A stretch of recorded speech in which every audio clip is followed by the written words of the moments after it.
وحكما لا نبي بعده এই মাইকটা এত ধরছো কেন? এতবার ধরো কেন?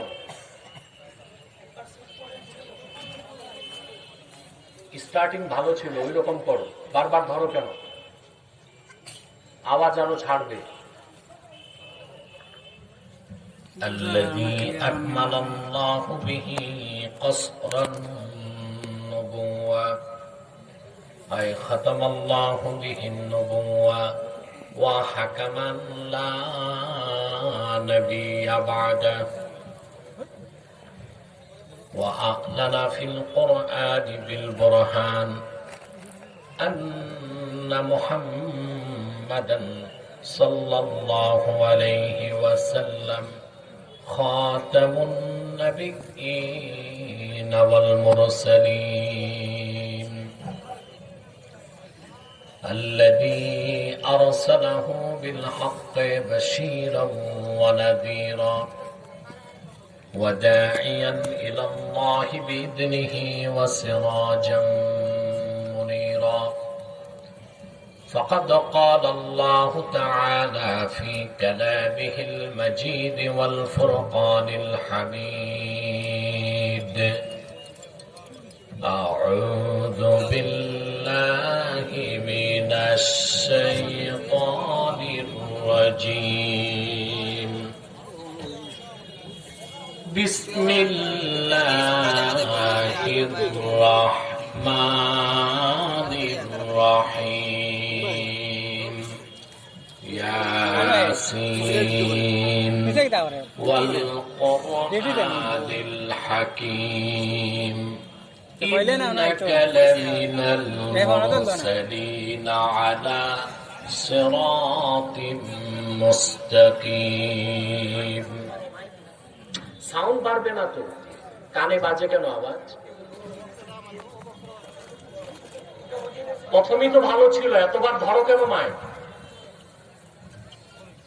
স্টার্টিং ভালো ছিল। তোমার মাথায় টুপি নাই, ওযু নাই, একটু তো ওরসে আসছো নাকি না মাহফিলে আসছো?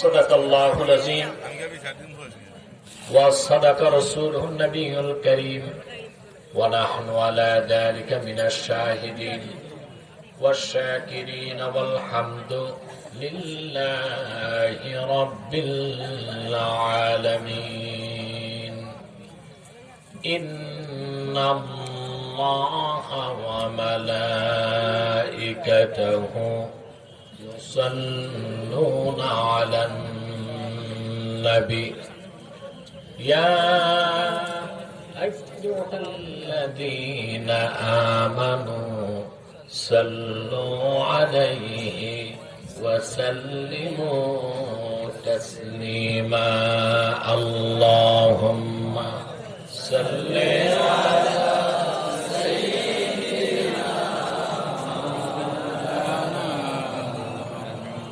وعلى آل سيدنا زبان খুলে পড়ুন আল্লাহুম্মা সাল্লি আলা সাইয়্যিদিনা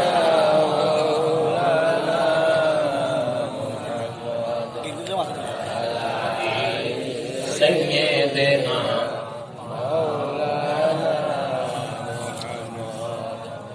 मेरा दिल तड़प रहा है मेरा जल रहा है सीना ये दवा वही मिलेगी मुझे ले चलो मदीना अल्लाहुम्मा सल्ली अला सय्यिदिना व अला आलि सय्यिदिना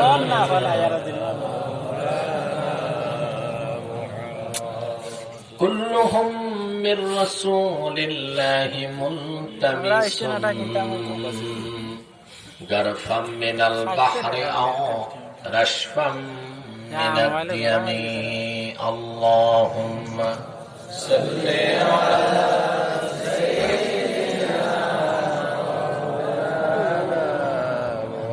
وعلى آل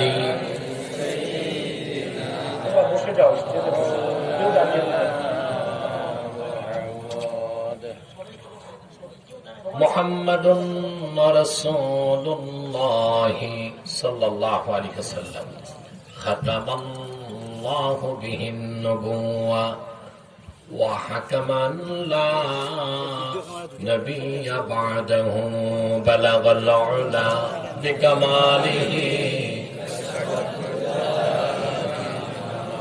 حسنت جميع خصاله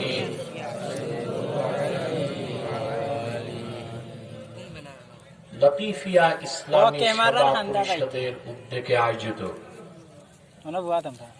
দ্বাদশতম ঐতিহাসিক সুন্নি মহাসম্মেলনের সম্মানিত সভাপতি হাজারাত উলামায়ে কেরাম, তুলাবায়ে এজাম,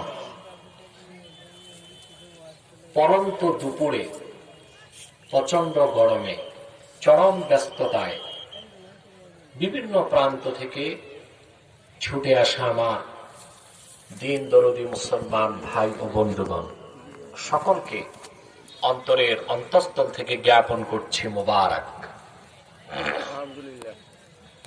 সবটুকুন শুকরিয়া আল্লাহ সুবহানাহু ওয়া তাআলার জন্য, যিনি আজকের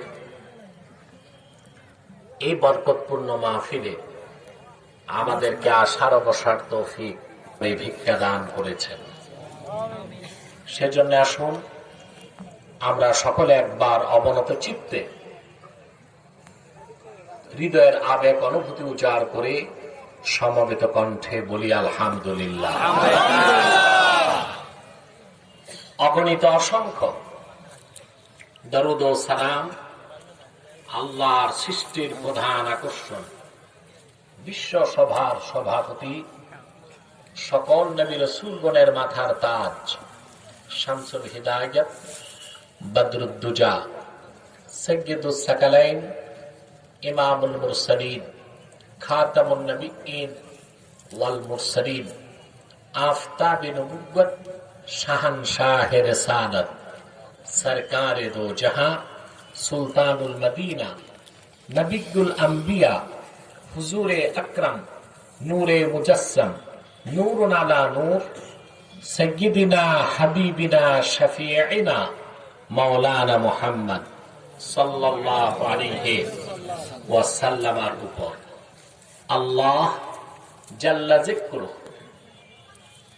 যাকে আজ থেকে ১,৫০০ বছর আগে প্রেরণ করেছেন সর্বশ্রেষ্ঠ ও সর্বশেষ নবী ও রাসূল হিসেবে, যার পরে আজ পর্যন্ত পৃথিবীতে অবশ্যই কোন প্রকার নবী কিংবা রাসূল অবশ্যই আসে নাই, অবশ্যই এখনো নাই, অবশ্যই কিয়ামত পর্যন্ত আসবে না। প্রিয় বন্ধুরা, আপনারা কষ্ট করে বসে আছেন সূর্যের আলোতে, প্রচন্ড গরমে, ঠিক কিনা? আমরা আল্লাহর রহমতে বরকতে 1 ঘন্টা সময় পার করতে হবে, ঠিক কিনা? আমরা কোরআন কারীমের প্রবল আকর্ষণে ছুটে এসেছি, কোন ব্যক্তির আকর্ষণে নয়, ঠিক কিনা? এসেছি আসার পেছনে পার্থিব, জাগতিক, রাজনৈতিক, সামাজিক কোন স্বার্থ আমাদের নেই। আমরা এসেছি শুধুই মাত্র আল্লাহ ও তার রাসূলের রেজামন্দি হাসিল করার জন্য, ঠিক কিনা বলেন? আর আমরা এখানে বসেছি কোরআন কারীমকে কেন্দ্র করে, ঠিক কিনা? আপনারা জানেন করোনা পরিস্থিতিতে গোটা দুনিয়া স্থবির হয়ে আছে, বিপর্যস্ত, ঠিক কিনা? ইউরোপ আমেরিকার কেউ যদি বাংলাদেশে আসে আর এই দৃশ্য দেখে, সে বিনা নোটিশে কয়েক ঘন্টা বেহুশ থাকবে, কারণ তারা এই দৃশ্য কল্পনা করতে পারে না, পারে? গ্রেট ব্রিটেনে প্রতিদিন 1000-এর উপর লোক করোনায় মারা যাচ্ছে। আমেরিকায় প্রতিদিন 3 থেকে 3,500 লোক গড়ে মারা যাচ্ছে। আর 10টি মাস সময় পার হয়ে গেল, বাংলাদেশে 10,000 মানুষও মরে না। আমরা কি খুঁজে দেখেছি তার মূলভূত কারণটা কি? একমাত্র আল্লাহর কোরআনের বরকতে করোনার ভয়াবহ গজব থেকে আমরা বাঁচতে পেরেছি। ঠিক আছে? কারণ আরব বিশ্বকে বাদ দিলে সমগ্র পৃথিবীর কোথাও এত মাহফিল হয় না বাংলাদেশে যত মাহফিল হয়। এদেশের আকাশে বাতাসে আল্লাহর কোরআনের আওয়াজ যেভাবে মুখরিত হয়, আরব বিশ্বের বাইরে পৃথিবীর কোথাও এইরকম দৃশ্য দেখা যায় না। ঠিক কিনা? কথা বুঝতেছেন? তো মানুষ যখন কোরআন শুনে তাদের ঈমান বাড়ে, আর ঈমানের সাথে যখন তওবা করে বরকত রহমতের দরজা খুলতে থাকে। সুবহানাল্লাহ বলবেন না? কোরআন কারীম শুনলে ঈমান বাড়ে, কোরআন কারীম শোনালেও ঈমান বাড়ে। আল্লাহ রাব্বুল আলামিন কোরআন কারীমে ইরশাদ করেছেন, وَإِذَا تُلِيَتْ عَلَيْهِمْ آيَاتُهُ زَادَتْهُمْ إِيمَانًا وَعَلَى رَبِّهِمْ يَتَوَكَّلُونَ। মুমিনগণের সামনে যখন কোরআন কারীমের তেলাওয়াত হয়, আল্লাহ পাক বলেন কোরআনের তেলাওয়াত তাদের ঈমানকে বহুগুণ বাড়িয়ে দেয়। সুবহানাল্লাহ। কোরআন কারীম শুনলে, কোরআনের মাহফিলে বসলে ঈমান বাড়ে। ঠিক না? মাহফিল শেষে মানুষ যখন মুনাজাত করে, ওটা হলো তওবা। ওটা কি? তওবা। আর যেই দেশে ঈমান আর তওবা দুটো আছে, ওই দেশে আল্লাহর গজব আসে না, রহমত ও বরকতের দরজা খুলতে থাকে। কোরআন কারীমে আল্লাহ তাআলা বলেছেন, ولو أن أهل القرى آمنوا واتقوا لفتحنا بركات من السماء والأرض। যদি জনপদের মানুষ সমূহ ঈমান আনয়ন করতে এবং তওবা করত, আল্লাহ বলেন আমি তাদের জন্য বরকতের আকাশ ও জমিনের দরজাগুলো খুলে দিতাম।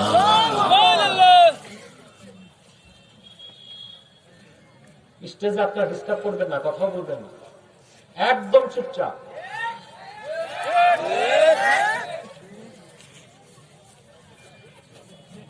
তাহলে আল্লাহর কোরআনের মাহফিল বাংলাদেশে বেশি হয় বলেই করোনার ভয়াবহ গজব থেকে দেশ বেঁচেছে। কথাটা ভূমিকাতে এই জন্য আমি বলে থাকি, বর্তমানে আমার দেশে কিছু প্রতিক্রিয়াশীল সংশয়বাদী জড়বাদী বস্তু পূজারী আছে, নাস্তিক বললে যাদের চিনেন। এরা উস্কানি দিচ্ছে প্রশাসনকে, করোনাতে মাহফিল কেন বন্ধ করে দেওয়া হোক। মাহফিল হচ্ছে বলেই বাংলাদেশ করোনার সেকেন্ড ওয়েভ, দ্বিতীয় ধাক্কা থেকে বেঁচেছে। সেজন্য আমি বলবো সমগ্র বাংলাদেশে মাহফিলের অনুমতি দিয়ে দেওয়া হোক, মাদ্রাসাগুলো খুলে দেওয়া হোক, সিনেমা হল বন্ধ করে দাও, মদের বার বন্ধ করে দাও, রহমত বরকতে বাংলাদেশ আরো ভাসতে থাকবে। ঠিক কিনা? এই যে আমরা আসলাম, বসে আছি, আমাদের ঈমানটা বাড়তেছে। মুনাজাত করে যাব, গুনাহ মাফ হয়ে যাবে। সুবহানাল্লাহ বলবেন? খুশি আছেন? বেশি না কম? অন্য মাহফিল থেকে সওয়াব তো দ্বিগুণ পাবেন আপনারা। গরমে বসছেন, ঠিক কিনা? অনেক জায়গায় দেখা যায় সিন্নি আওয়াজ দিয়েও মানুষকে ধরে রাখা যায় না, আর এখানে মানুষ আল্লাহর কোরআনের মহব্বতে বসে আছে।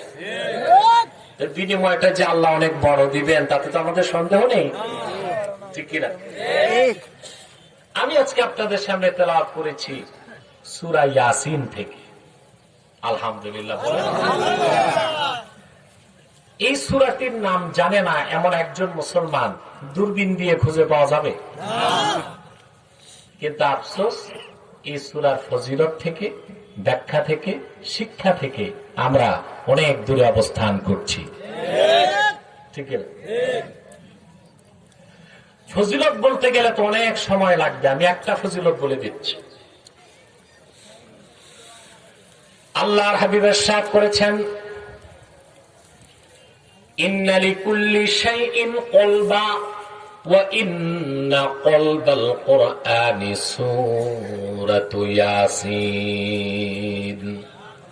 রাসূলুল্লাহ সাল্লাল্লাহু আলাইহি সাল্লাম ইরশাদ করেছেন, প্রত্যেকটি জিনিসের একটি কলব আছে, একটি মূল আছে। আল্লাহর কোরআনের মূল হলো সূরা ইয়াসিন।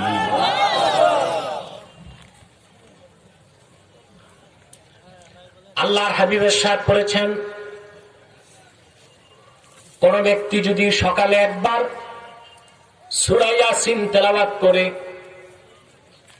সারাদিন আল্লাহ পাক তাকে বিপদ মুক্ত রাখবেন, চিন্তা মুক্ত রাখবেন, আর তার অন্তরে আনন্দের ঢেউ বইতে থাকবে। রাতে যদি আরেকবার পরে, সারা রাত চিন্তা মুক্ত থাকবে, বিপদ মুক্ত থাকবে, আনন্দে থাকবে। এমন লাজ্জাতুন নওম, এমন ঘুমের মজা আল্লাহ তাআলা তাকে দান করবেন। সূরা ইয়াসিন পড়ে যদি কেউ ঘুমায়, ঘুম থেকে যখন উঠবে সে মনে করবে নতুন জীবন লাভ করেছে। একটু বাড়াও, আওয়াজটা একটু বাড়াও। ডিব্বাগুলো চলে, ইকো বন্ধ করে দাও, টোটাল ইকো বন্ধ, রিভার্ব থাকতে পারে, ইকো বন্ধ। প্রিয় ভাই বন্ধুগণ, আমাদের মধ্যে অনেক মানুষ আছে ঘুম আসে না, রাতে ডাক্তারের কাছে দৌড়ায়, আছে না? ঘুম আসে না, ট্যাবলেট খায়, রিল্যাক্সিন, সিডাক্সিন, 8টা 10টা মুখে মুড়ির মতো চাবায়, চোখ বন্ধ করে ঘুম আসে না, দেখে ডুমুরের ফুল। আল্লাহর পবিত্র সত্তার কসম, আমি গ্যারান্টির সাথে আমলটা দিয়ে গেলাম, ঘুম আসে না। এশা নামাজের পর বিছানায় বসে 11 বার দুরূদ সালাম পড়ে সূরা ইয়াসিন পড়ে ঘুমান, কখন যে শান্তির ঘুমে ভেসে যাবেন টের পাবেন। খুশি হলেন না? তার একটু বড় গলায় বলি সুবহান। করবেন আমলটা, বিপদ মুক্ত থাকবেন, চিন্তা মুক্ত থাকবেন, সারাক্ষণই অন্তরে আনন্দ থাকবে। সুবহানাল্লাহ। এই হলো সূরা ইয়াসিনের জরুরি ফজিলত যা আমি বললাম। সূরাটি শুরু করলেন আল্লাহ তাআলা দুটো অক্ষর দিয়ে, ইয়াসিন। কত অক্ষর? কোরআন কারীমে অনেকগুলো সূরা আল্লাহ অক্ষর দিয়ে শুরু করেছে। আলিফ লাম মিম, আলিফ লাম রা, তাহা, ইয়াসিন, ঠিক না? তাফসীরের ভাষায় এগুলোকে বলা হয় হুরুফুল মুকাত্তাআত। এগুলোর অর্থ মানুষ জানে না, আল্লাহ জানেন। সব মুফাসসির লিখছেন আল্লাহু আ'লামু বিমুরাদিহি বিযালিক। এগুলোর সঠিক অর্থ আল্লাহ তাআলাই ভালো জানেন। তবে আমার একটা বক্তব্য আছে, আল্লাহ তো অবশ্যই জানেন, আল্লাহ রাসূলও জানতেন। যদি বলা হয় না রাসূলও জানতেন না, তাহলে তো বলতে হবে এগুলো অনর্থক নাজিল হয়েছে। আল্লাহর কোরআনে অনর্থক একটি অক্ষরও কি আছে? সবচেয়ে বড় কথা, কোরআন কারীমের শুরু থেকে শেষ প্রতিটি বাক্যের, প্রতিটি শব্দের, প্রতিটি অক্ষরের অর্থ আল্লাহ তার রাসূলকে জানিয়েছেন। আল্লাহ রাব্বুল আলামিন বলেন, ফাইদা কারানাহু ফাত্তাবি' কুরআনাহু সুম্মা সুম্মা ইন্না আলাইনা বায়ানা। মুহাম্মদ সাল্লাল্লাহু আলাইহি ওয়াসাল্লাম, আমি যখন আপনার উপর কোরআন নাজিল করি, মুখে পড়ার দরকার নাই, আপনি শুধু শুনুন। কোরআনকে আপনার সিনায় জমা করার দায়িত্ব আমি আল্লাহর, আর কোরআনের প্রতিটি বাক্যের প্রতিটি শব্দ ব্যাখ্যা করে দেবার দায়িত্ব আমি আল্লাহ। তাহলে রাসূল করিম সাল্লাল্লাহু আলাইহি ওয়াসাল্লাম এই অক্ষরগুলোর অর্থ জানতেন, ঠিক কিনা? সূরা ইয়াসিন আল্লাহ শুরু করলেন দুটো অক্ষর দিয়ে, ইয়াসিন, ইয়াসিন। আশ্চর্য হবেন, কোন কোন মুফাসসির ব্যাখ্যা বের করার চেষ্টা করেছেন। পৃথিবীর সবচেয়ে শ্রেষ্ঠ তাফসীরগুলোর একটি তাফসীরে কুরতুবী, নাম শুনেছেন? দারুল হাদিস, লেবাননের ছাপ, আল কাহেরা মিশরের ছাপ, 8ম খণ্ড 8ম পৃষ্ঠায় ইমাম কুরতুবী ইয়াসিনের ব্যাখ্যা লিখেছেন যে আবু বকর ওয়াররাক রাহমাতুল্লাহ বলেছেন, ইয়াসিন অর্থ এটা রাসূলুল্লাহর একটা নাম। ইয়াসিন অর্থ ইয়া সাইয়্যিদাল বাশার। আল্লাহ তার রাসূলকে ইয়াসিন বলে ডাক দিয়েছেন, হে মানব জাতির নেতা। সুবহানাল্লাহ, সুবহানাল্লাহ, আরো জোরে সুবহানাল্লাহ। কি বলছেন আল্লাহ? মানব জাতির নেতা। সুবহানাল্লাহ, মানব জাতির নেতা। তিনি কি শুধু মানব জাতির নেতা? সমস্ত নবী রাসূলগণের নেতা। সুবহানাল্লাহ বলবেন। রাসূলুল্লাহকে আল্লাহ তাআলা গোটা মানব জাতি নয়, নবী রাসূলগণের নেতা বানিয়েছেন আনুষ্ঠানিকভাবে, ঠিক না? হাদিস সাক্ষী মালিক বিন সা'সা বর্ণনা করেছেন, মেরাজের রাতে রাসূলুল্লাহ যখন আরশে আজিমের মেহমান হয়ে রওনা হলেন, বাইতুল্লাহ থেকে যখন বাইতুল মুকাদ্দাস গেলেন, আল্লাহ রাসূল দেখেন ওনার সম্মানে আদম থেকে 4 লক্ষাধিক নবী দাঁড়ায় আছেন। অবাক হয়ে যাবেন মুসলমান, সব নবীর পক্ষে রাসূলুল্লাহর সঙ্গে দেখা করার চান্স পান নাই সব নবী। কোরআন কারীমে শ্রেষ্ঠ যে 25 জন নবীর কথা আল্লাহ বলেছেন, এই 25 জন সাক্ষাতের সুযোগ পেয়েছেন। সুবহানাল্লাহ বলবেন। কতজন? সাক্ষাৎ পর্ব শেষ। হযরত জিবরিল ঘোষণা করলেন 2 রাকাত নামাজ হবে। জিবরিল ইকামত দিলেন। নবী রাসূলগণ চিন্তা করছেন আজকে কে নামাজ পড়াবেন। আদম নবী চিন্তা করলেন আমি মানব জাতির পিতা, আমাকেই দেওয়া হবে। ইব্রাহিম খলিল ভাবলেন আমি হচ্ছি জাতির জনক, মুসলিম জাতির জনক, আমাকেই দেওয়া হবে। মুসা নবী ভাবলেন আমি আল্লাহর সঙ্গে সরাসরি কথা বলেছি, ইমামতি আমাকেই দেওয়া হবে। ঈসা নবী ভাবলেন আমি কোন পুরুষের সংস্পর্শ ছাড়া কুদরতি ভাবে এসেছে, আমাকেই দেওয়া হবে। সবার নীরবতা ভঙ্গ করে ইকামত যখন শেষ হয়ে গেল, হযরত জিবরিল রাসূলুল্লাহর ডান হাত ধরে মেহরাবে নিয়ে গেলেন আর বললেন আপনি নামাজের ইমামতি করবেন। লক্ষাধিক নবী রাসূলগণের নামাজ পড়িয়ে আমার নূর নবী ইমামুল মুরসালিন হয়ে গেলেন। এই জন্য রাসূলুল্লাহকে আল্লাহ বলেছেন ইমামুল মুরসালিন, ইয়াসিন অর্থ ইয়া সাইয়্যিদাল বাশার, হে মানব জাতির নেতা। প্রিয় ভাই বন্ধুগণ, আমার নূর নবী মুহাম্মদ সাল্লাল্লাহু আলাইহি সাল্লামের সম্মান মর্যাদা যে কত বেশি তা বলার মতো কোন কণ্ঠ পৃথিবীতে নাই, তা লেখার মতো কোন কলম নাই, তা চিন্তা করার কোন মস্তিষ্ক আল্লাহর আকাশের নিচে নাই। দেখেন সূরা ইয়াসিন আল্লাহ তার হাবিবের মর্যাদা তুলে ধরলেন। সব নবীকে আল্লাহ নাম ধরে ডাকলেন, কিন্তু আপন রাসূলকে ইয়া মুহাম্মদ বলে কোরআনে ডাক দিলেন না। ডাকছেন? কথা বলেন। অন্য নবীদের কি বলছেন? নাম ধরে রাখছে। কিন্তু আল্লাহ তার হাবিবের আরশ চুম্বী মর্যাদার কথা প্রকাশ করতে যে নাম ধরে ডাকলেন না। কোথাও বললেন ইয়াসিন, তাহা, মুজাম্মিল, মুদ্দাসসির। সুবহানাল্লাহ বলবেন না? উম্মতকে শিখালেন যে আমার হাবিবের দাম মর্যাদা কত বেশি। আহারে মুসলমান, সুবহানাল্লাহ কইবা না? আর সব নবীকে কি করছেন?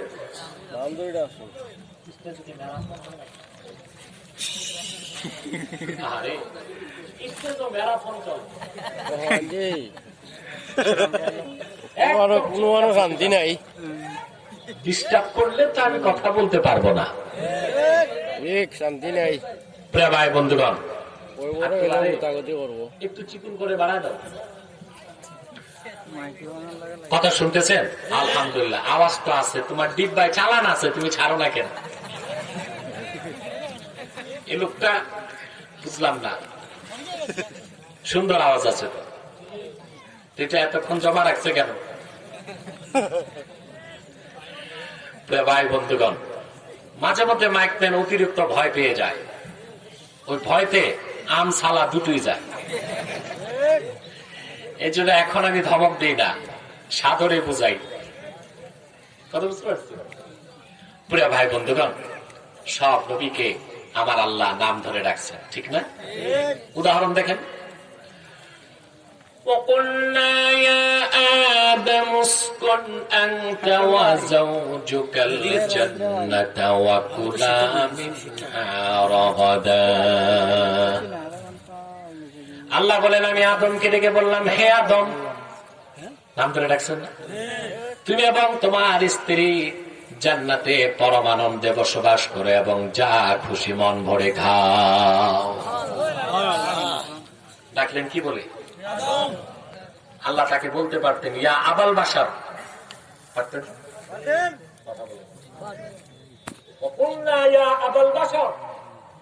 আমি বললাম হে মানব জাতির পিতা। আল্লাহ এটা বলেন নাই, নাম ধরছেন। ইয়া আদম উসকুন আনতা ওয়া যাওজুকাল জান্নাহ ওয়া কুলা মিনহা রাগাদা। হে আদম, তুমি এবং তোমার স্ত্রী পরম আনন্দে বেহেশতে বসবাস করো, মন ভরে খাও, ঠিক না? হযরত ইব্রাহিমের প্রসঙ্গে আল্লাহ তাআলা বলেন, ওয়ানাদাইনাহু আইয়া ইব্রাহিম قد صدقت الرؤيا إنا كذلك نجزي المحسنين। ইব্রাহিমকে ডেকে বললাম, ইব্রাহিম, তুমি স্বপ্নকে সত্যে পরিণত করেছ, আর এভাবেই আমি সৎকর্মশীলদেরকে পুরস্কার দিয়ে থাকি। আল্লাহ পাক অন্যত্র উদাহরণ দিয়েছেন, ইয়া যাকারিয়া ইন্না নুবাশশিরুকা বিগুলামিন ইসমুহু। নাই, শুধু একজন সাহাবী শহীদ হয়েছিলেন কম রক্তপাতে। খন্দক যুদ্ধে আল্লাহ পাক আপন হাবিবকে মহাবিজয় দান করেছেন। সুবহানাল্লাহ বলবেন না? শুধুমাত্র যুদ্ধের তীব্রতার কারণে আল্লাহর রাসূল এবং সাহাবায়ে কেরামের আসর নামাজটা কাজা হয়ে গিয়েছিল। কোন নামাজ? উহুদ যুদ্ধে রাসূলুল্লাহর দাঁত শহীদ হয়েছে, তিনি বরদাস্ত করেছেন, বদদোয়া করেন নাই। কিন্তু হাদিস সাক্ষী, খন্দক যুদ্ধে শুধুমাত্র আসর নামাজ ছুটে গেল, রাসূলুল্লাহ বরদাস্ত করতে পারলেন না, হাত তুলে কাফেরদের বদদোয়া দিলেন, আল্লাহুম্মা ইমলা বুতুনাহুম ওয়া কুবুরাহুম নারা। আয় আল্লাহ, যে কাফেরদের কারণে আমাদের আসর নামাজ ছুটে গেল, সেই কাফেরদের বুক আর কবরকে জাহান্নামের আগুন দিয়া ভরে দাও। খেয়াল করেন তো মুসলমান, উহুদের দাঁত শহীদ হলো, বদদোয়া করলেন না। খন্দকে আসর নামাজ ছুটে গেল, ঠিক না? বদদোয়া করলেন। আসর নামাজ ছুটে গেল, কি করলেন? রাসূলুল্লাহ সাল্লাল্লাহু আলাইহি ওয়াসাল্লাম বদদোয়া করলেন। কথা বুঝতেছেন ভাই?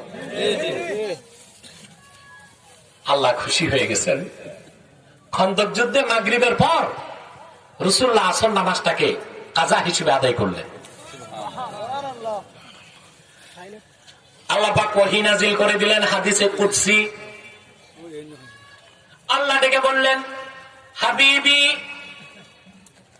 কদ্দামতা হাক্কি আলা হাক্কিক।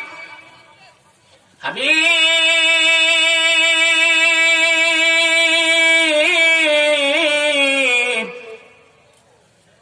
আপনার হকের উপর আমার হককে আপনি প্রাধান্য দিয়েছেন। ওহুদে দাঁত শহীদ হয়েছে, আপনার হক আপনি মাফ করেছেন। খন্দকে নামাজ ছুটেছে, আমার হক মাফ করেন নাই। সুবহানাল্লাহ বলবেন না? ফাআনা উকদ্দিমু হাক্কাকা আলা হাক্কি।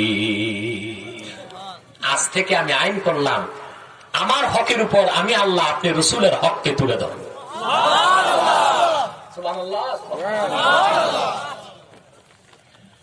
ফামান তারাকা সলাতা তুলা উমরিহি লা ইয়াকফুর।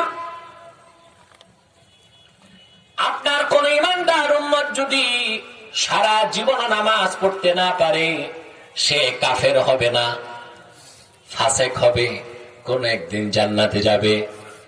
ওয়ালাকিন মান তাআনা শা'রাতাম মিন শা'রাতিকা ইয়াকফুর। কিন্তু কোন হতভাগা যদি আপনি মুহাম্মদ সাল্লাল্লাহু আলাইহি সাল্লামের একটি চুল মোবারককে নিয়ে মন্তব্য করে, আমি আল্লাহ আইন করে দিলাম সেই হতভাগা কাফের হয়ে যাবে। রাসূলুল্লাহর আজমত, রাসূলুল্লাহর তাযীম, রাসূলুল্লাহর সম্মান কত ঊর্ধ্বে আল্লাহ তাআলা স্থান দিয়েছেন। কোথাও নাম ধরে ডাকলেন না, ভালোবাসায় মহব্বতে ডাকলেন, ইয়াসিন, ইয়া সাইয়্যিদাল বাশার, হে মানব জাতির নেতা। তাহা অর্থ তাহের, হে পবিত্র সত্তা। মুজাম্মিল, হে কামলিওয়ালা। মুদ্দাসসির, হে চাদর আবৃত। আল্লাহু আকবার। তো রাসূলুল্লাহ শানে আমাদের বক্তব্য কতটা সতর্কের সাথে হওয়া উচিত, কতটা তাজিম ও সম্মানের সাথে হওয়া উচিত। সেজন্য বলি মুসলমান, যারাই রাসূলুল্লাহর শানে বেয়াদবি করে, পরকালের বিচার তো পরে, দুনিয়া তো আল্লাহ তাদের বেইজ্জত করেন, অপমানিত করেন, অপদস্থ করেন, ঠিক কিনা? সাবধান। আজমাতে রাসূলের ক্ষেত্রে ধারণা স্পষ্ট করেন। তারপর আল্লাহ পাক বলেন, ওয়াল কুরআনিল হাকীম, ইয়াসিন ওয়াল কুরআনিল হাকীম। আল্লাহ কসম করলেন, এবং কোরআনে হাকিমের কসম। কোরআনকে আল্লাহ হাকিম বললেন। কি বললেন? মাতো না ভাই, কি বললেন? হাকিম, ঠিক কিনা? কোরআনকে হাকিম কেন বললেন? এর মানে ওয়াল কুরআনি যিল হিকমাহ, হিকমতপূর্ণ কোরআনের কসম। কোরআনকে আল্লাহ বলেন হিকমতপূর্ণ। কি বললেন? এখন হিকমত কাকে বলে প্রশ্ন আসে না? মাতো আসে। আল্লাহ তাআলা চারটি বিষয়কে হিকমত বলেছেন। কয়টি? ভালো করে শোনেন। কয়টি? ইলমকে আল্লাহ হিকমত বলেছেন। ইলম বুঝলেন? আপনার যেটা এখন এলএম, ইলমকে আল্লাহ হিকমত বলেছেন। আল্লাহ পাক বলেন, ওয়ামান ইউতাল হিকমাতা ফাকাদ উতিয়া খায়রান কাসীরা। যাকে হিকমত দান করা হয়েছে, তার মানে ওহীর ইলম দান করা হয়েছে, সে ব্যক্তি দুনিয়া ও আখিরাতের সবচেয়ে বড় কল্যাণ পেয়ে গেছে। ইলমকে আল্লাহ হিকমত বলেছেন। কি বলেছেন? হিকমত। দুই নাম্বার, দ্বিতীয় যে বিষয়কে আল্লাহ হিকমত বলেছেন তা হলো হুজ্জাত, দলিল। কথা বুঝতে পারছেন? দলিল, দলিল। হুজ্জাতকে আল্লাহ কি বলছেন? হিকমত, হিকমত। যেমন আল্লাহ পাক বলেন, উদউ ইলা সাবিলি রাব্বিকা বিল হিকমাতি ওয়াল মাউইযাতিল হাসানা ওয়াজাদিলহুম বিল্লাতী হিয়া আহসান। মুহাম্মদ সাল্লাল্লাহু আলাইহি ওয়াসাল্লাম, আপনি মানব জাতিকে আপনার রবের পথে ডাকুন, আহ্বান করুন, দাওয়াত দিন হিকমতের সাথে। এখানে হিকমত অর্থ কি? আমরা বাংলাদেশের মৌলবীরা অর্থ করেছি কৌশল, অর্থাৎ কৌশলে ওয়াজ করো, পিঠ বাঁচাও, চাকরি বাঁচাও।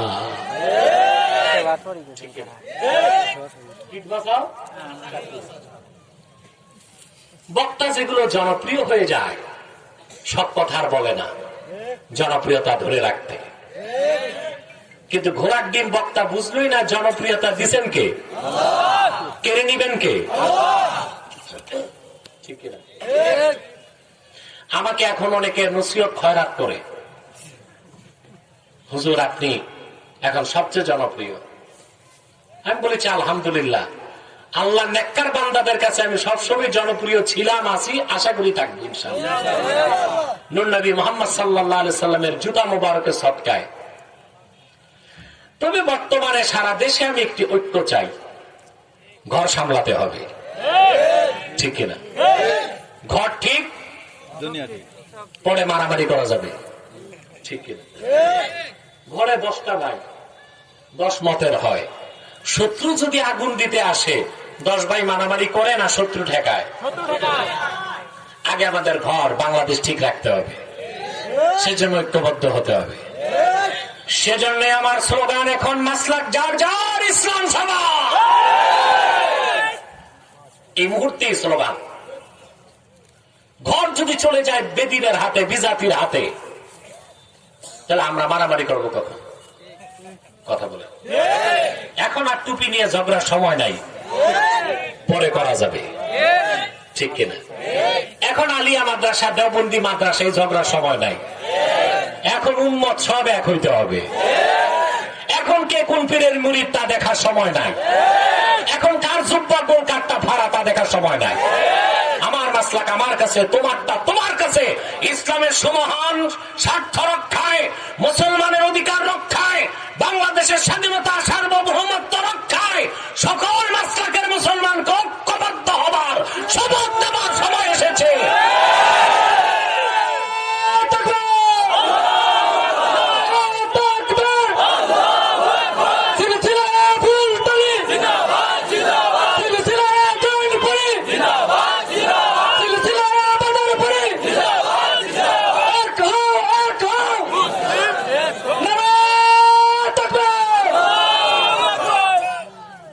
ভাই বন্ধুগণ, কষ্ট হচ্ছে? তাহলে যে কথা বলছিলাম, দাওয়াতের ক্ষেত্রে, তাবলীগের ক্ষেত্রে, সুন্নত তরিকায় যে দাওয়াত ও তাবলীগ, সেখানে হিকমত মানে হুজ্জাত, ডকুমেন্টস। উদউ ইলা সাবিলি রাব্বিকা বিল হিকমা আই বিল হুজ্জাহ। কাফের মুশরিক বাতিলকে দ্বীনের দাওয়াত দাও ডকুমেন্টসের সাথে, এভিডেন্সের সাথে, দলিলের সাথে, তার নাম হিকমা। আর আমরা বাংলাদেশের অর্থ করছি কৌশল।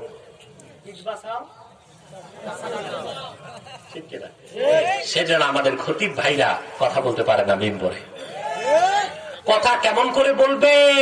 মসজিদ কমিটির সভাপতি অনেক জায়গায় দেখা যায় সুদখোর,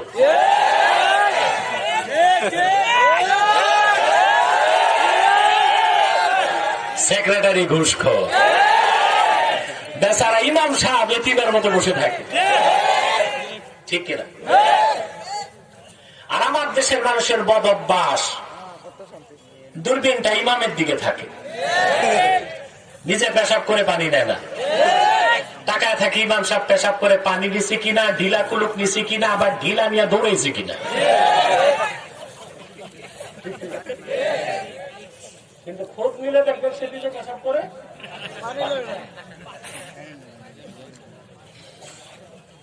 ওয়াজ শুনবেন, আমল করবেন না, তাতে হবে না। ভালো মানুষকে সমাজে স্টাবলিশ করতে হবে, ঠিক কিনা? কোন সুদখোর, দুর্নীতিবাজ, ঘুষখোরকে মসজিদ, মাদ্রাসা, ওয়াজ কমিটিতে প্রধান পদ দিবেন না, ভাইটাল পোস্ট দিবেন না, সাথে রাখবেন যেন হেদায়েত হয়।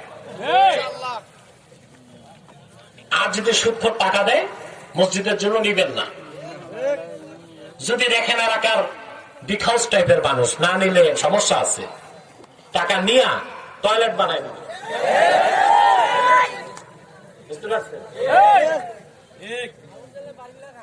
মনে রাখবেন, আমি বলে যাই, মনে থাকবে কিনা পরে জানি না।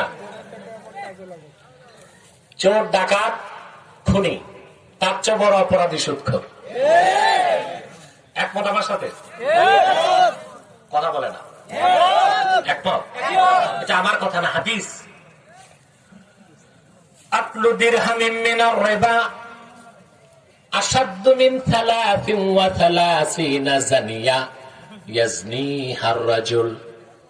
এক দিরহাম সুদ খাওয়া, আরব আমিরাতের এক দিরহাম বাংলাদেশের 22 টাকা।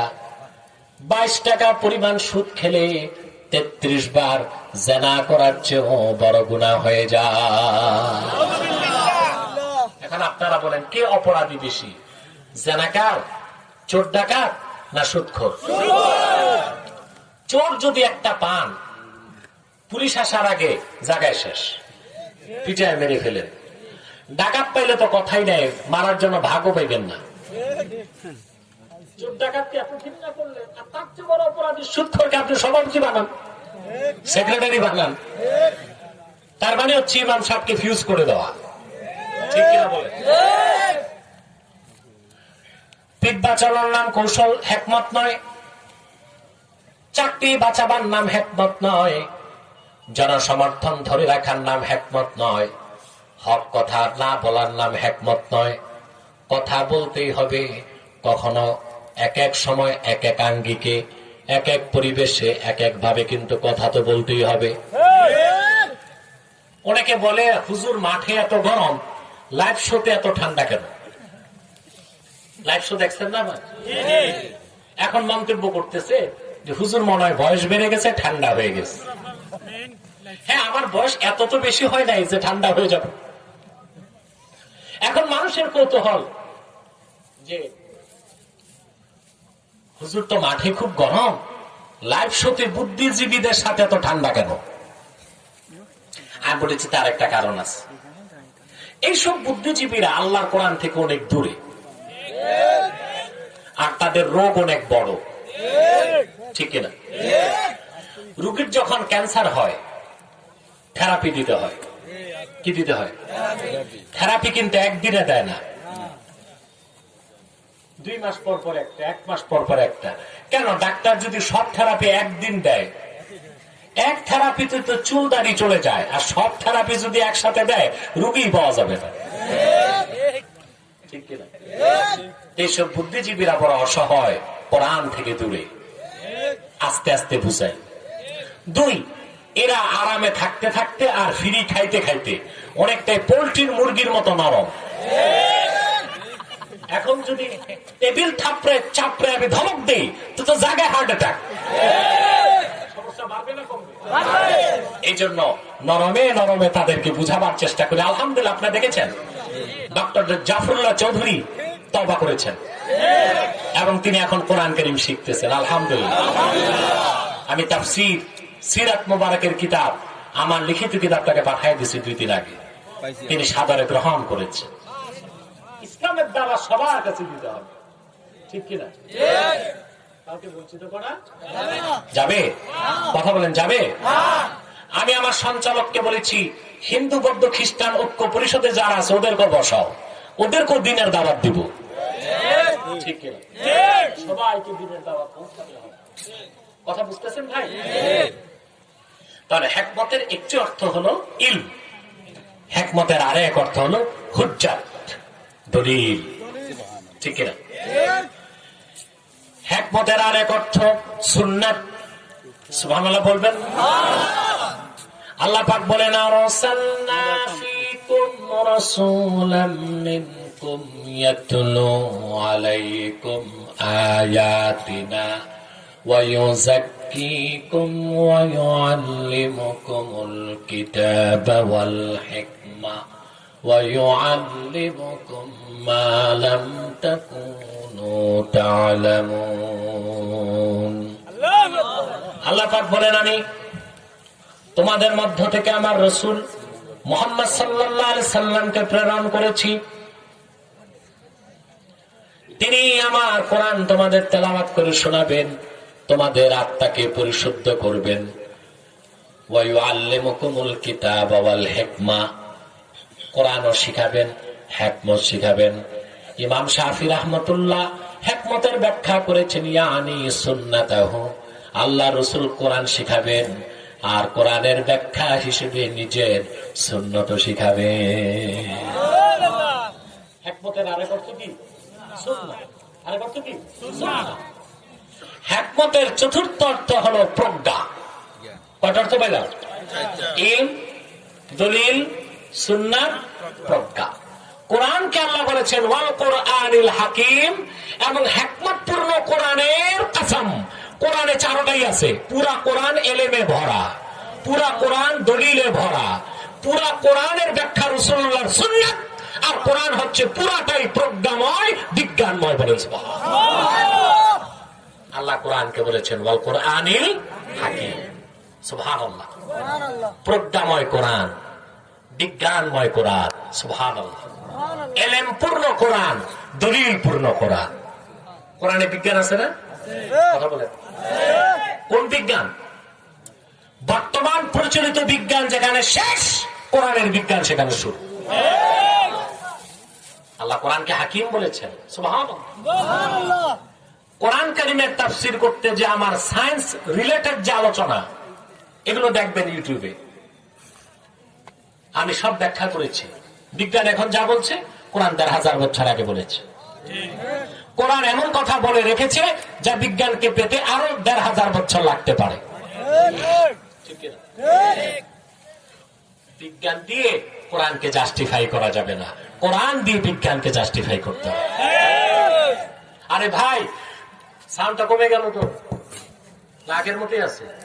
ঠিক আছে, আপনারা উঠা বসা করবেন না, আমরা মোনাজাত করে একসাথে বিদায় নেব ইনশাআল্লাহ। ১ ঘন্টা চলে গেছে বসতে বসতে।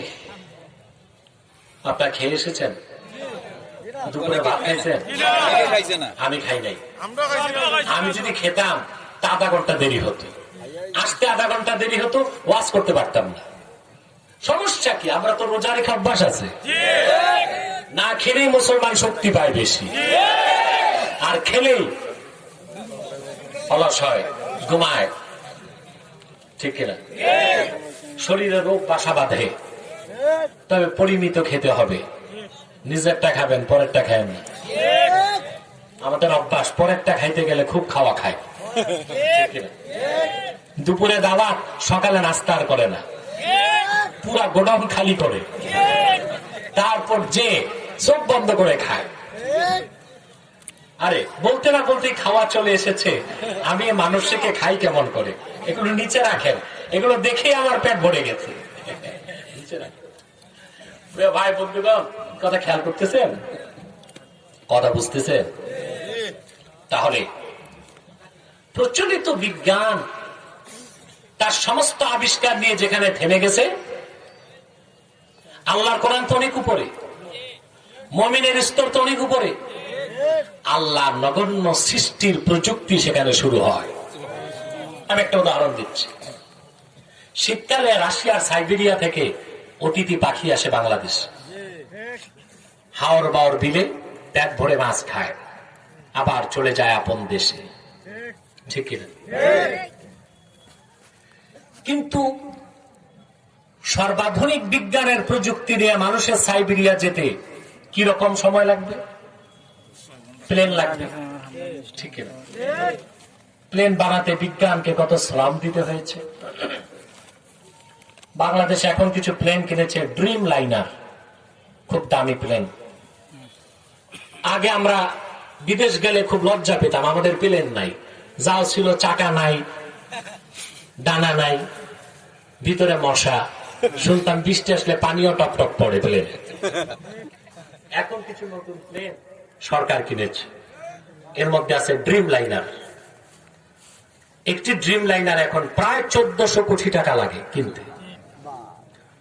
তারপর পাইলট থাকে প্রায় ৪ জন, pilot, co pilot, captain. Cabin crew থাকে কমসে কম ২০ জন। প্লেন এয়ারপোর্টের টারমাক থেকে ট্যাক্সিওয়ে হয়ে রানওয়েতে যায়। এটিসি, এয়ার ট্রাফিক কন্ট্রোল, তাকে অনুমতি দিলে আকাশে উঠে। তার কাছে রাডার আছে, জিপিআরএস আছে। ঠিক কিনা?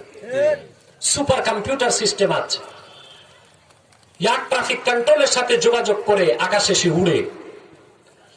এমন ক্যামেরা আছে প্লেনে 350 থেকে 400 মাইল দূরে ঝড় তুফান দেখতে পায়।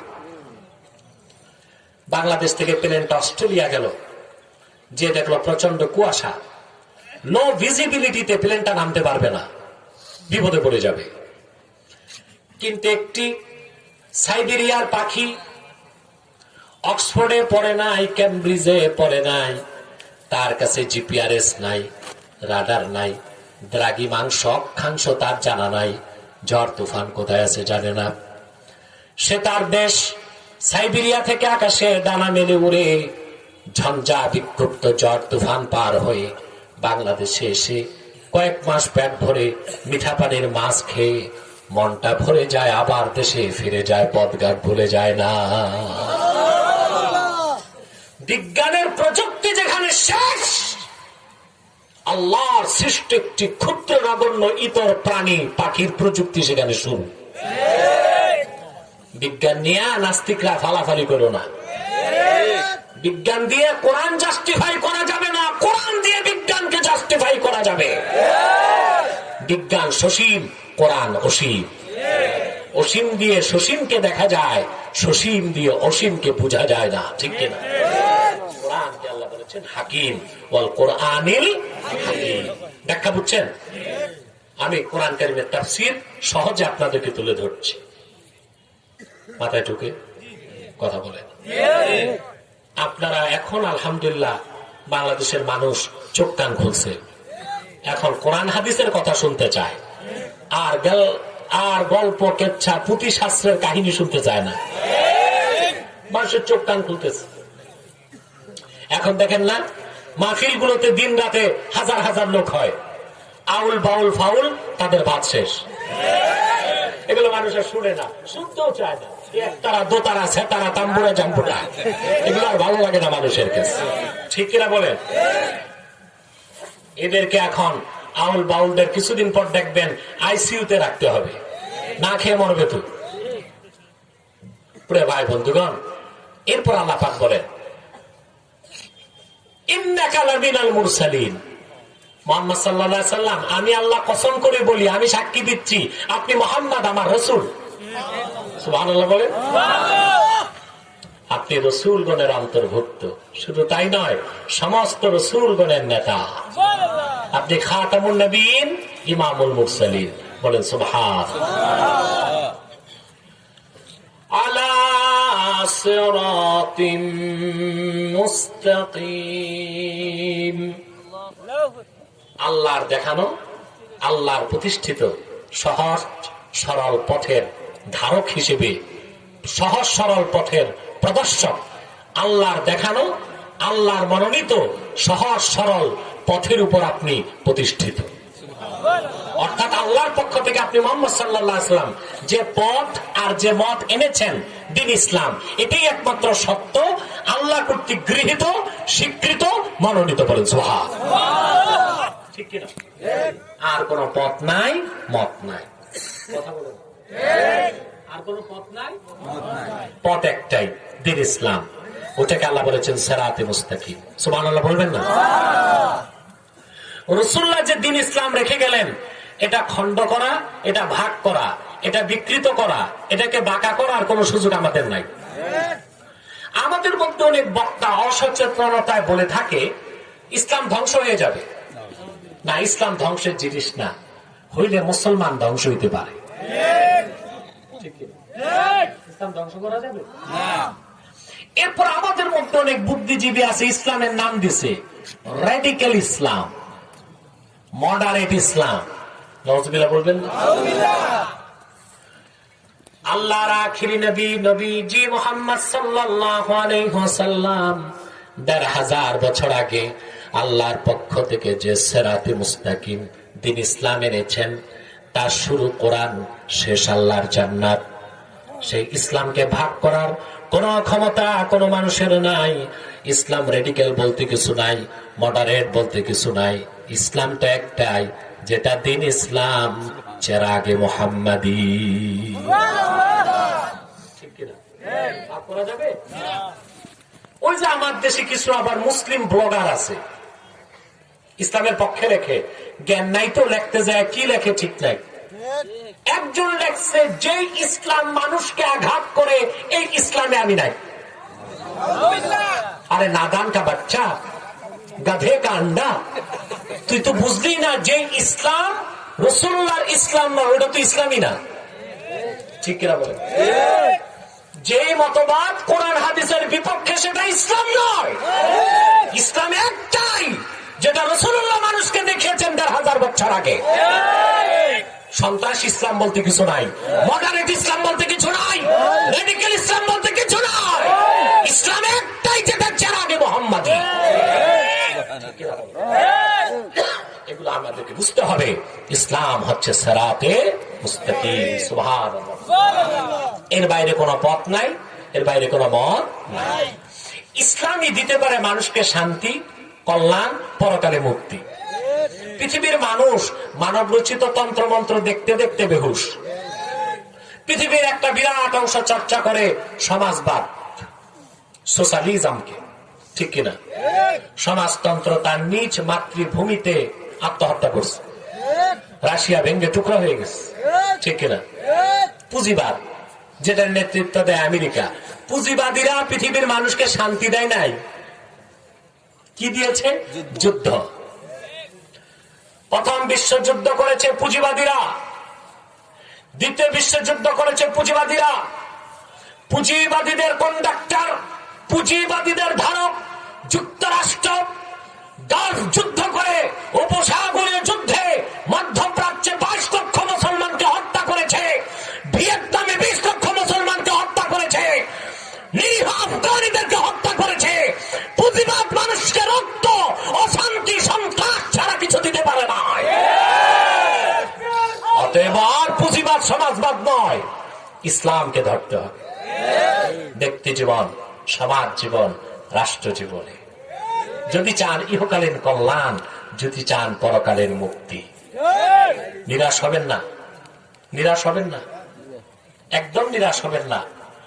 আগামীর বাংলাদেশ আল কোরআনের বাংলাদেশ, আগামীর বাংলাদেশ ইসলামের বাংলাদেশ, আগামীর বাংলাদেশ হবে খেলাফতের বাংলাদেশ। মনোবলকে চাঙ্গা করুন আর দৃঢ় প্রত্যয় ব্যক্ত করুন, বিজয় আসবেই মুসলমানের, তাতে কোনো সন্দেহ নাই। সাদাকাল্লাহুল আযীম ওয়া সাদাকা রাসূলুহুন নবিয়ুল কারীম ওয়া নাহনু আলা যালিকা মিনাশ শাহিদিন ওয়াশ শাকিরিন আলহামদুলিল্লাহি রাব্বিল আলামিন। আমার কাছে অনেকগুলো প্রশ্ন এসেছে, আমি বসে এটা কি আমাকে পাগল বানাই দিবেন? প্রশ্ন তো অনেক এসেছে, উত্তর দেওয়ার সময় নেই। কমিটি 6টা প্রশ্ন করছে। কটা? আমি 6টার উত্তর দিয়ে দিচ্ছি। আর বোকা না, হ্যাঁ,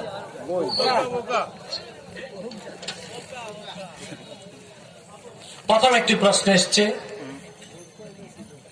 মিলাদ কিয়ামের ব্যাপারে। কোন কোন আলেমের নাম নেওয়া হয়েছে যে তারা মিলাদ কিয়াম করেছেন, বর্তমানে অনুসারীরা কেন করছেন না। দেখুন, কোন ব্যক্তি, কোন মাসলাক, কোন ঘরানার দৃষ্টিভঙ্গি থেকে মাসালা ইস্তেমবাদ করা যায় না। মাসালা ফতোয়া তা হবে 4টা দলিলে, কোরআন, সুন্নাহ, ইজমা, কিয়াস। আমরা যে রাসূলুল্লাহর মহব্বতে মিলাদ পড়ি, এটার মূল ভিত্তি কোরআন কারীমও আছে, সহিহ হাদিসও আছে। লাকাদ জাআকুম রাসূলুম মিন আনফুসিকুম আজিজুন আলাইহি মা আনিতুম। এই আয়াতের ব্যাখ্যায় 4টা তাফসীরের নাম বলে দিই। ইবনে কাসির, রুহুল মাআনি, তাফসীর হাক্কানি, তাফসীরুল কবির, এই সবগুলো তাফসীরে এই আয়াতের ব্যাখ্যায় রাসূলুল্লাহর মিলাদের আলোচনা করা হয়েছে। তার থেকে মুফাসসিরগণ প্রমাণ করেছেন যে আল্লাহ রাসূল মুহাম্মদ সাল্লাল্লাহু আলাইহি ওয়াসাল্লামের মিলাদ জন্ম বৃত্তান্ত কোরআন কারীমে আছে। আপনারা দাঁড়ায় গেলেন কেন?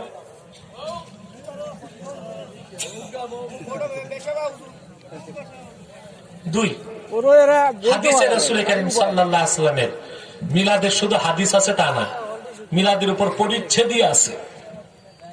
যেমন তিরমিজিতে একটা পরিচ্ছেদ আছে, বাবু মা জা আফি মিলাদিন নবী সাল্লাল্লাহু আলাইহি ওয়াসাল্লাম। মিলাদের উপর একটা পরিচ্ছেদ আছে। দালাইলুন নবুয়ত আল আজহার আল কাহিরা মিশরের ছাপ, প্রথম খণ্ডে দালাইলুন নবুয়তের মতো এত বড় হাদিসের কিতাব ইমাম বাইহাকি রাসূলুল্লাহর মিলাদের উপর 6টা পরিচ্ছেদ স্থাপন করছেন, আর 20 পৃষ্ঠা শুধু মিলাদের হাদিসগুলো এনেছেন। তাহলে বোঝা যায় মিলাদুন নবী সাল্লাল্লাহু আলাইহি ওয়াসাল্লামের মূল দলিল কোরআন কারীমও আছে, হাদিসও আছে। হাফেজ জালালউদ্দিন সুয়ুতী রাহমাতুল্লাহ একটা কিতাবই লিখছেন মিলাদের উপর, হুসনুল মাকসাদ ফি আমালিল মাউলিদ। ইমাম ইবনে কাসির একটা কিতাবই লিখেছেন মিলাদের উপর, মিলাদুন নবী সাল্লাল্লাহু আলাইহি ওয়াসাল্লাম। মোল্লা আলী কারি মিলাদের উপর একটা কিতাবই লিখছেন, বুঝলেন? অর্থাৎ সকল মুজতাহিদ মিলাদের উপর স্বতন্ত্র কিতাব লিখে গিয়েছেন। অতএব মিলাদুন নবী সাল্লাল্লাহু আলাইহি ওয়াসাল্লামকে কেউ যদি অস্বীকার করে তার ঈমান নষ্ট হয়ে যাবে। আর মিলাদুন নবী সাল্লাল্লাহু আলাইহি ওয়াসাল্লাম পড়াকে আমরা সুন্নতে সাহাবা মনে করি, সওয়াবের কাজ মনে করি। কথা বুঝতে পারছেন? কিয়াম, মিলাদের কিয়ামকে আমরা যারা জৌনপুর, ফুরফুরা, বদরপুর, ফুলতলি এবং উলামায়ে দেওবন্দের একটা বিরাট অংশ মুস্তাহাব, মুস্তাহসান মনে করেন। কথা বুঝতে পারছেন? মুস্তাহাব, মুস্তাহসান মনে করে কেউ যদি না করেন তার ক্ষেত্রে আমাদের কোনো বক্তব্য নাই। কিন্তু ঢালাও ভাবে বেদাতীদের সাথে আমাদের কি মিলায় কেউ যদি বেদাত বলে, আমাদেরকে বেদাতি বলে, তাদেরকে আমরা গোমরা এবং পথভ্রষ্ট মনে করি। কথা বুঝতে পারছেন? জৌনপুর, ফুরফুরা, বদরপুর, ফুলতলি এই আহলুস সুন্নাহ ওয়াল জামাতের আসল মাসলাকগুলো। আর উলামায়ে দেওবন্দের একটা বিরাট অংশ মিলাদের কিয়ামকে মুস্তাহাব, মুস্তাহসান বলেছেন। দেওবন্দের শ্রেষ্ঠ মুহাদ্দিসদের একজন খলিল আহমদ রহমতুল্লাহ, বাজলুল মাজহুদের লেখক, ওনার একটা কিতাব আছে আল মুহান্নাদ আলাল মুফান্নাদ। মুফান্নাদ কিতাবে তিনি লিখছেন, আল্লাহর নবী মুহাম্মদ সাল্লাল্লাহু আলাইহি সাল্লাম ১৫০০ বছর আগে যে গাধাতে চড়তেন, ওই গাধার পায়ের ধুলার আলোচনা করাও মুস্তাহাব। এই যদি হয় আসল কথা, তাহলে মুহাম্মদ সাল্লাল্লাহু আলাইহি সাল্লামের মিলাদের আলোচনা করা তো মিন আলাল মুস্তাহাব্বাত, শ্রেষ্ঠ মুস্তাহাব কাজ, তাতে কোনো সন্দেহ থাকতে পারে না। এ হচ্ছে উলামায়ে দেওবন্দের আকীদা। এখন কেউ যদি দেওবন্দি পরিচয় দিয়ে মিলাদ কিয়ামকে হারাম বলে, বেদাত বলে, শিরক বলে, আমরা বলবো সে দেওবন্দি নয়, সে পরিচয় দিচ্ছে। ঠিক কিনা? কি দিচ্ছে? মিলাদের কিয়ামকে আমরা মুস্তাহাব বলি, মুস্তাহসান বলি। কথা বুঝতে পারছেন? সওয়াবের কাজ মনে করি। কি কি দলিলে বলি? আমার ফাতাওয়া আব্বাসী সিরিজ 1 আপনারা পড়বেন, এটা পিডিএফ পাবেন, ইন্টারনেটে দেখে নেবেন ইনশাআল্লাহ।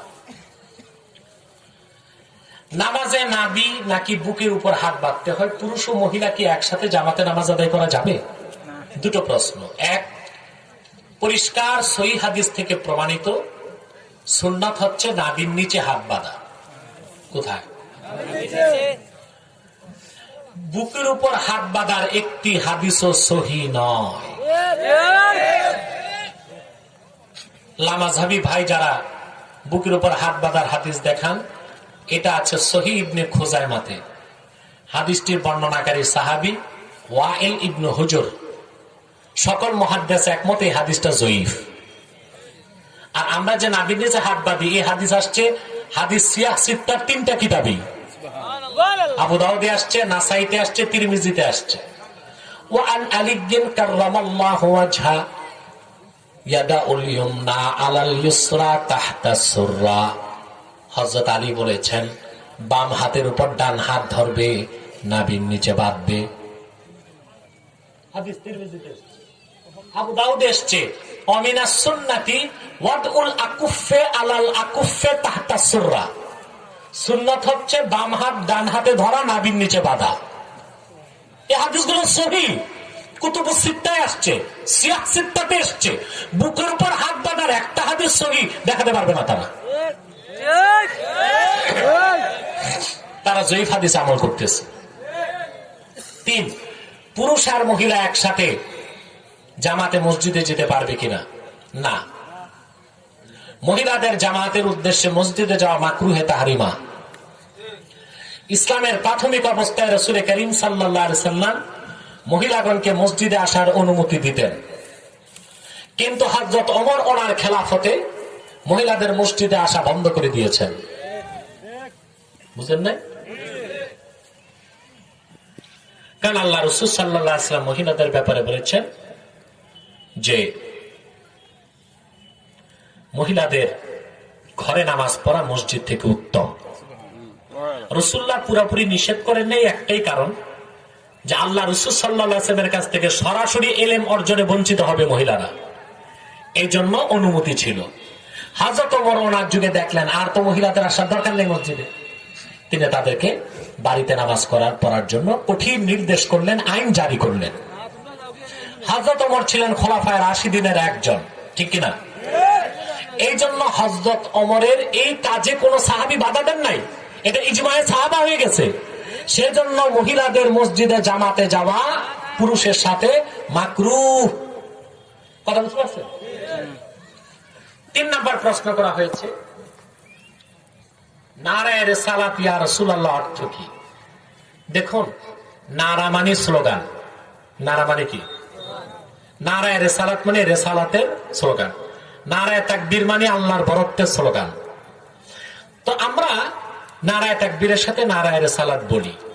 কেন বলি? এখানে আমরা আল্লাহর নির্দেশের অনুসরণ করি। আল্লাহর নির্দেশ কি? আল্লাহ বলেছেন ওয়া রাফা'না লাকা যিকরাক, মুহাম্মদ সাল্লাল্লাহু আলাইহি ওয়াসাল্লাম আপনার জিকিরকে আমি বুলন্দ করেছি। এর ব্যাখ্যা কি আল্লাহ নিজে তাফসীর করছেন হাদিসে কুদসি, ইদা যুকিরতু যুকিরতা মাই। মুহাম্মদ সাল্লাল্লাহু আলাইহি ওয়াসাল্লাম ধুলোকে ভুলোকে, আকাশে জমিনে, জান্নাতে, আরশে আজিমে যেখানে আমার নাম সঙ্গে আপনি মুহাম্মাদের নাম, যেখানে আমি আল্লাহর নাম সঙ্গে আপনি মুহাম্মদ সাল্লাল্লাহু আলাইহি ওয়াসাল্লামের নাম। সুবহানাল্লাহ বলুন। আমি আল্লাহর নাম যেখানে উচ্চারিত হয় সঙ্গে আপনি মুহাম্মদ সাল্লাল্লাহু আলাইহি ওয়াসাল্লামের নাম উচ্চারিত হয়। সেজন্য আমরা বলি মসজিদে এক পাশে থাকে আল্লাহ তাআলার নাম, আরেক পাশে আল্লাহ রাসূলের নাম। আর স্লোগান যদি হয় তা আল্লাহর স্লোগানের সাথে, নারায়ে তাকবীরের সাথে নারায়ে রিসালাতের স্লোগান হওয়াটাও আল্লাহর হুকুমের তাকাজা। হ্যাঁ, কোন কোন ভাই ব্যাকরণগত সমস্যা ধরেন, ইয়া রাসূলুল্লাহ হরফে নেদা, দূর থেকে রাসূলুল্লাহকে ইয়া রাসূলুল্লাহ বলা শিরক না, এটা দলিলবিহীন অবান্তর কথা। দূর থেকে রাসূলুল্লাহকে ইয়া রাসূলুল্লাহ বলে শিরক হবে না। কেন হবে না? আমরা বলি না আল্লাহ রাসূল সাল্লাল্লাহু আলাইহি ওয়াসাল্লাম আমাদের এখানে উপস্থিত হন, আমরা বলি না তিনি হাজির নাজির, কিন্তু আমাদের আকীদা মুহাম্মদ সাল্লাল্লাহু আলাইহি ওয়াসাল্লাম হায়াতুন নবী, তিনি জান্নাতুল ফেরদৌস রওজা মুবারক থেকে আরশে আজিম পর্যন্ত দেখেন। উম্মত যত দূর থেকে ডাক দেখ মুজিজাতান শুনেন। এই জন্য দূর থেকে ইয়া রাসূলুল্লাহ বলে শিরক তো হবে না, বরং সওয়াব হবে। কথা বুঝতে পেরেছেন? কথাটা বুঝেন নাই? আমি একটা সহিহ হাদিস শোনাচ্ছি, ইবনে মাজার হাদিস, দার ইবনে হাজাম, সৌদি আরবের ছাপ, ইবনে মাজাহ। আব্দুল্লাহ বিন আব্বাস রাদিয়াল্লাহু তাআলা আনহুমা তায়েফে থাকতেন। একদিন ওনার একটা পা প্যারালাইজড হয়ে গেল। উনি যখন ভয় পেলেন, ওনার পাশে এক তাবেঈ ছিলেন, তাবেঈ, তিনি বলেন হুজুর কি হয়েছে? কথা বুঝতেছেন? ওনার সাথে কি ছিল? তাবেঈ বললেন হুজুর কি হয়েছে? তাবেঈকে বললেন হঠাৎ করে পাটা প্যারালাইজড হয়ে গেছে। তাবেঈ তখন ওনাকে একটা আমল শিখালেন, মাঝে মধ্যে ছাত্র উস্তাদকে মনে করায় দেয়, ঠিক কিনা? আমার ছাত্র আমারে মনে করায় দিতে পারে না, কথা বলে না। তাবেঈ বললেন উযকুর আহাব্বান নাস ইলাইক, আপনি যাকে সবচেয়ে বেশি ভালোবাসেন তাকে ডাক দেন। তায়েফ থেকে ইবনে আব্বাস ডাক দিলেন ইয়া মুহাম্মাদ সাল্লাল্লাহু আলাইহি সাল্লাম, সাথে সাথে ওনার পা ভালো হয়ে গেল। সুবহানাল্লাহ। দূর থেকে রাসূলুল্লাহকে ইয়া রাসূলুল্লাহ, ইয়া নবী, ইয়া হাবিব বলে ডাকাও যায়। মৃত ব্যক্তিকে কাফন জড়িয়ে আতর দিয়ে কপালে আরবিতে বিসমিল্লাহির রহমানির রহিম লিখে দাফন করে আসছি, এটা কি জায়েজ? মৃত ব্যক্তিকে কাফন তো পরাবেন, আতর দিবেন, সব দিবেন, কপালে কিছু লিখবেন না। কারণ ফতোয়া স্বামীতে এসছে লোকটাকে দাফন করার পর তার গোশত, তার রক্ত বের হয়ে যাবে না? তখন আল্লাহর কালাম অবমাননার সম্ভাবনা থাকে। অতএব কিছু না লেখাটাই উত্তম। জানাজার নামাজের পর সম্মিলিতভাবে দোয়া করা যাবে কিনা? জি, জানাজার নামাজের পর দোয়া করতেই হবে, বাধ্য করা যাবে না। যে এলাকাতে দেখবেন লোকজন দোয়া করতে চায় করবেন, যে এলাকাতে করে না চুপ থাকবেন, সেখানে ফিতনা করার কোনো প্রয়োজন নাই। তবে যদি বলেন জানাজায় একবার তো দোয়া হয়ে গেছে, আবার দোয়া করার দরকারটা কি, এই প্রশ্নের জবাবে আমি বলবো সহিহ মুসলিমে এসেছে, বিস্তারিত হাদিসটি পাবেন মাজমাউজ জাওয়ায়েদ হাদিসের কিতাবে। আব্দুল্লাহ দুল বাজাদাইন রাদিয়াল্লাহু তাআলা আনহুকে জানাজা দেওয়ার পর যখন ওনাকে কবরে নামানো হলো, জানাজার পর দাফনের আগে আল্লাহ রাসূল দোয়া করেছেন। কি দোয়া করেছেন? আল্লাহ রাসূল দোয়া করেছেন, আয় আল্লাহ, আমি আল্লাহুম্মা ইন্নী আমসাইতু আনহু রাদিয়া ফারদা আনহু। আল্লাহ, আমি আব্দুল্লাহর উপর আজকে সন্ধ্যা পর্যন্ত রাজি ছিলাম, এখন থেকে তুমি রাজি হয়ে যাও। দোয়া করা যেতে পারে, তবে এটা বাড়াবাড়িতে যাওয়ার কোনো সুযোগ নাই। যেখানে হয় করবেন, যেখানে হয় না চুপ থাকবেন। এটা নিয়ে ফিতনা, এটা ফিতনা করার কোনো বিষয়ই না। মাযহাব পালনের গুরুত্ব কি, পালন না করলে কি হয়? সুন্দর প্রশ্ন করেছেন। ইজমায়ে উম্মাহ, যে কোনো একটি মাযহাবের অনুসরণ করা ওয়াজিব। এই ব্যাপারে ইমাম মাহমুদ আলুসি রুহুল মাআনির লেখক, তিনি দলিল দিয়েছেন, আতিউল্লাহ ওয়া আতিউর রাসূল ওয়া উলিল আমরি মিনকুম। আল্লাহ পাক বলেছেন আল্লাহর আনুগত্য করো, মুহাম্মদ সাল্লাল্লাহু আলাইহি ওয়াসাল্লামের আনুগত্য করো, এবং উলিল আমর যারা তাদের আনুগত্য করো। উলিল আমর কারা? এটার ব্যাখ্যা পাওয়া যায় সুনান দারিমি, বুখারীর উস্তাদ যেটা সংকলন করছেন হাদিস, সুনান দারিমি, মক্কা মুকাররমার ছাপা, প্রথম খণ্ডের 49 পৃষ্ঠায় একটা বাব আছে, বাবুল ইক্তেদা বিল উলামা, আলেমদের অনুসরণের পরিচ্ছেদ। এখানে ইমাম দারিমি আতা ইবনে রাবাহ তাবিঈ থেকে তাফসীর করেছেন, ওয়া আতিউল্লাহ ওয়া আতিউর রাসূল ওয়া উলিল আমরি মিনকুম, আই উলিল ইলমি ওয়াল ফিকহ। আল্লাহ যে আনুগত্য করতে বলেছেন উলিল আমরের, এই উলিল আমর কারা?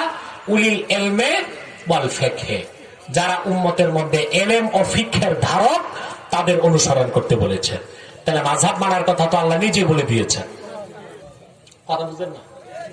অর্থাৎ অল্প সংখ্যক মুজতাহিদের অনুসরণ বৃহৎ সংখ্যক জনগণ করবে, ঠিক কিনা? দেখুন, কোরআন হাদিসের সব ব্যাখ্যা সবাই সমান বুঝবে না। আমরা ব্যক্তি আবু হানিফার পূজা করি না, ব্যক্তি আবু হানিফাকে মানি না, তার উসুল মানি, তার ব্যাখ্যা মানি। মুজতাহিদ হিসেবে তিনি যে ব্যাখ্যা করেছেন সেটা আমরা মানি, ঠিক কিনা? আল্লাহ রাসূল সাল্লাল্লাহু আলাইহি ওয়াসাল্লামের হাদিস বুখারীতে আছে, আল্লাহ হাবিব সাল্লাল্লাহু আলাইহি ওয়াসাল্লাম ইরশাদ করেছেন, আল হালালু বাইয়িন ওয়াল হারামু বাইয়িন ওয়া বাইনাহুমা উমুরুম মুশতাবিহাত। হালাল স্পষ্ট, হারাম স্পষ্ট, তার মাঝামাঝি আছে কিছু সন্দেহযুক্ত জিনিস। লা ইয়ালামুহা কাসীরুম মিনান নাস, অধিক সংখ্যক মানুষ যা জানে না। তাহলে জানে কারা? কালিলুম মিনান নাস, কম সংখ্যক মানুষ। এজন্য কাসীরুম মিনান নাস, আমরা মুকাল্লিদরা কালিলুম মিনান নাস, কম সংখ্যক মানুষ আবু হানিফা, শাফি, মালিক, আহমদ বিন হাম্বলের অনুসরণ করি। আল্লাহ আমাদেরকে সঠিক সমাজ দান করুক। আসলে আমরা একটু দুরূদ সালাম পড়ি, তারপর দোয়া করবো। মহব্বতে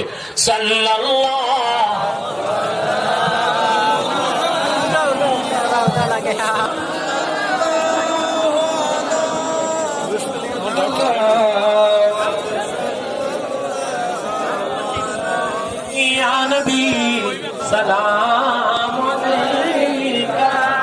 যারা দূরে আছেন মুনাজাতের আগে কাছে চলে আসেন। সাল্লাল্লাহু আলা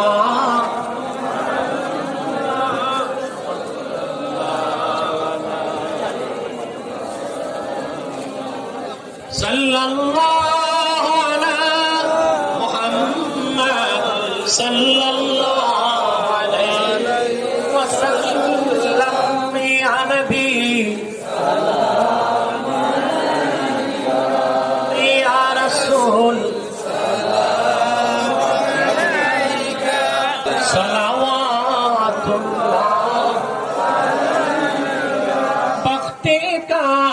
चमके सितारा, हाजिरी का हो इशारा, देख कर रोजा प्यारा, फिर कहे हम खादिम तुम्हारा। या नबी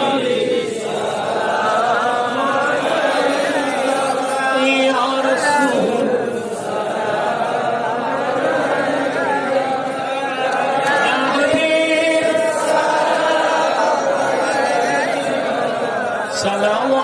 सलवातुल्लाह मुहम्मदुन रसूलुल्लाह सल्लल्लाहु अलैहि वसल्लम खतमल्लाहु बिहिन नबुव्वह व हकमन ला नबिय्य बअदहु। या नबी या रसूल या हबीब सलवातुल्लाह बलगल उला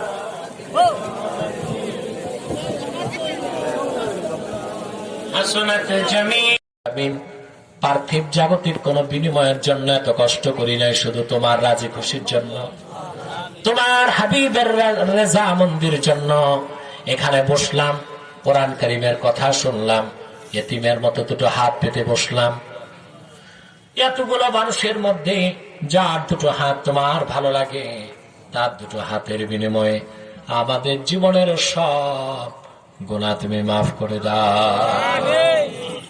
আল্লাহ রাব্বুল আলামিন, হৃদয়ের গভীর থেকে দোয়া করি, আল্লাহ তোমার আখিরি নবী নূর নবী আমার মুহাম্মদ সাল্লাল্লাহু আলাইহি ওয়াসাল্লাম আজ থেকে ১৫০০ বছর আগে দুনিয়া থেকে বিদায় নিয়েছেন।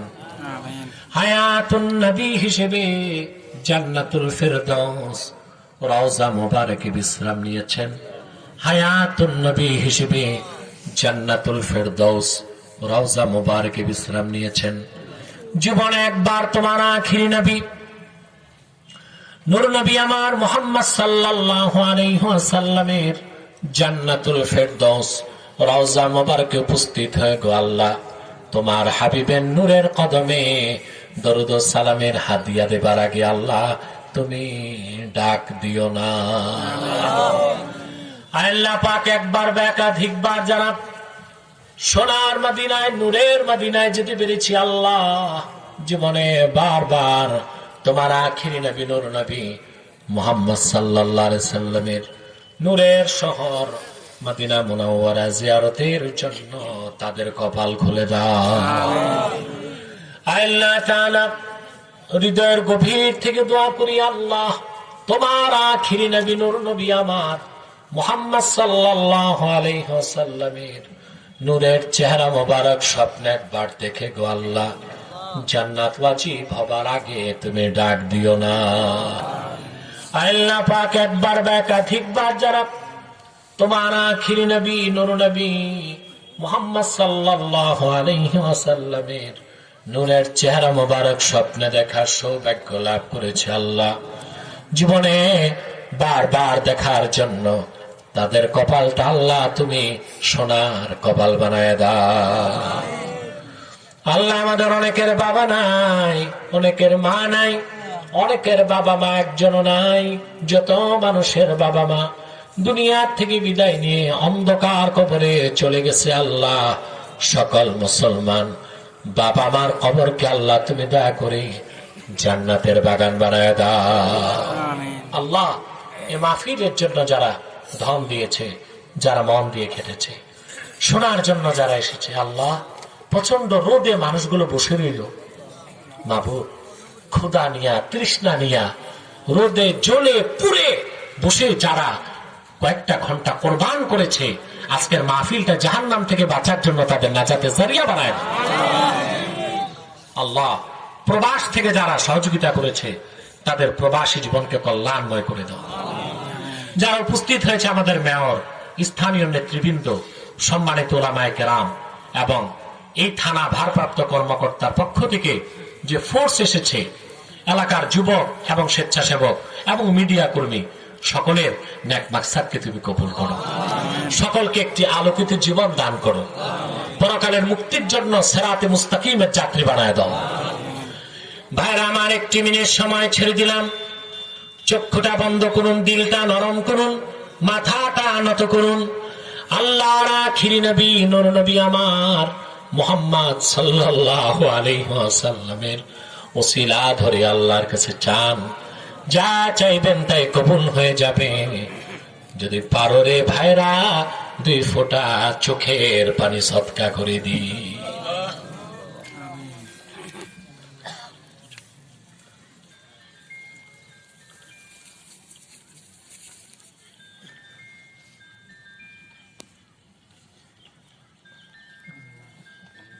نتوسل إليك بوسيلة حبيبك المحترم نبيك الخاتم سيدنا إمامنا محمد بن عبد الله نبي الله رسول الله صلى الله عليه وسلم الذي أكملت به قصر النبوة وحكمت لا نبي بعده وأعلنت في القرآن بالبرهان أن محمدا صلى الله عليه وسلم خاتم النبيين والمرسلين قبل 1500 سنة وصلى الله تعالى على خير خلقه نبينا محمد نور الله وعلى آله وصحبه أجمعين برحمتك يا أرحم الراحمين.